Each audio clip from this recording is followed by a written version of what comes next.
Okay, for our final part here, we're going to talk about an unpublished revelation, never seen anywhere. It was actually crossed out, and it was actually written down right after the vision, right after what we now call section 76.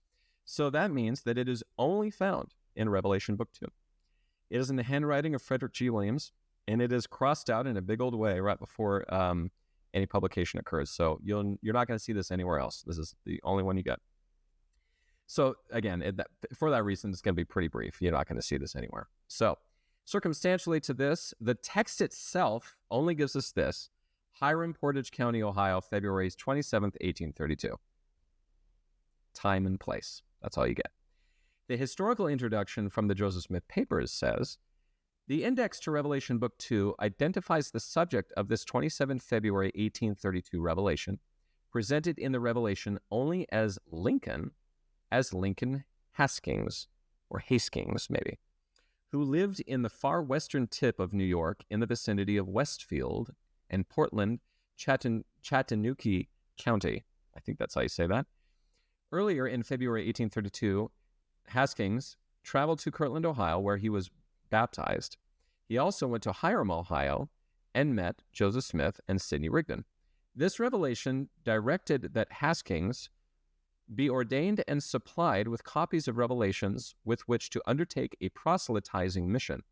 Joseph Smith probably dictated the revelation to Rigdon in the upstairs room of the John and Alice Johnson home, where he was working on the Bible revision with Rigdon as his scribe.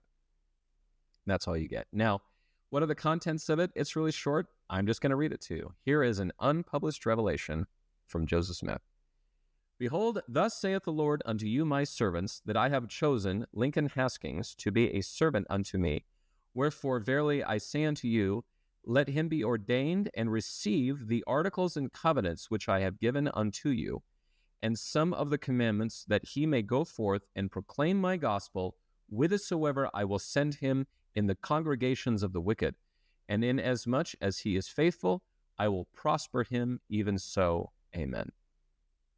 Now, the footnotes to this indicate that Lincoln Haskins probably was not in the room when this was given, and that it was actually handed to him later on. Footnote 2 for this also says that Samuel Smith and Orson Hyde met with Haskins within a month after this revelation was dictated, and recorded that he held the office of elder. So he was ordained. Very good. We did the thing. He's an ordained elder now. Now, the majority of this revelation is kind of an interesting way of thinking about this.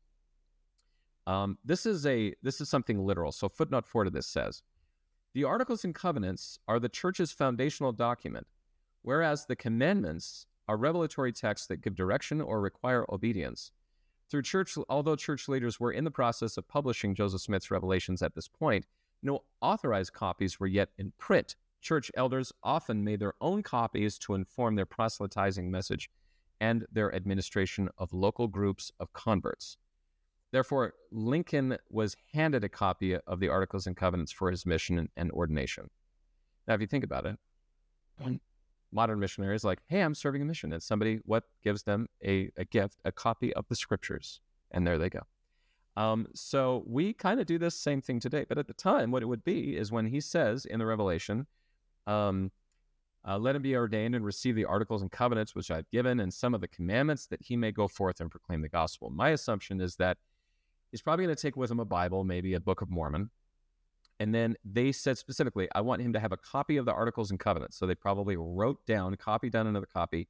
He folded it up, put it in his pocket, and then said, let's get some other commandments out there that we've already received, what we would call sections of the Doctrine and Covenants. Let's write all those out.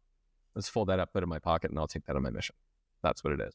And what I also love about this text is a little bit of a jab to like the Painesville Telegraph and Ezra Booth. There were some unauthorized copies out there in the news, right?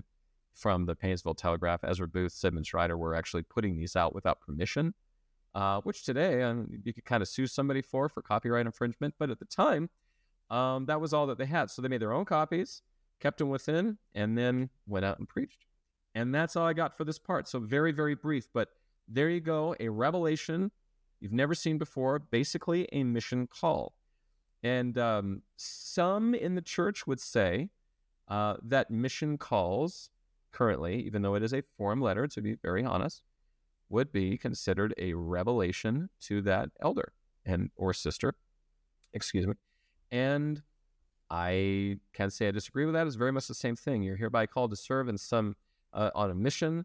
You're going to be assigned to this mission, this area, and it's signed by the president of the church. And so the form is very much the same. So I can understand why people would say that.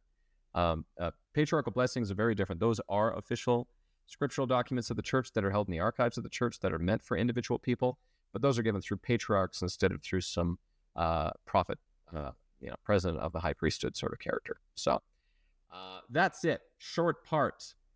Very significant section of the Doctrine and Covenants in section 74. And then right after that, you get one that's crossed out and never sees the light of day until now. So enjoy that. I hope this has been very helpful. Again, I'm constraining myself just to the Joseph Smith papers, so I'm sure there's maybe more out there. But I'm trying to just kind of share the remarkable work that the people at the Church History Library have done to put this together, and all of their collaborators that have come along with it. I would also say that there are many others that are a part of this. A lot of the books that you see kind of here indicate that. People like Richard Bushman, who wrote Rough Stone Rolling, which is right here, is quoted very heavily in the Joseph Smith papers. And all of this comes together to, I hope, fill in the history properly. So, until next time, this is the amateur historian saying, I hope you get all the glory that you want. Have a great week.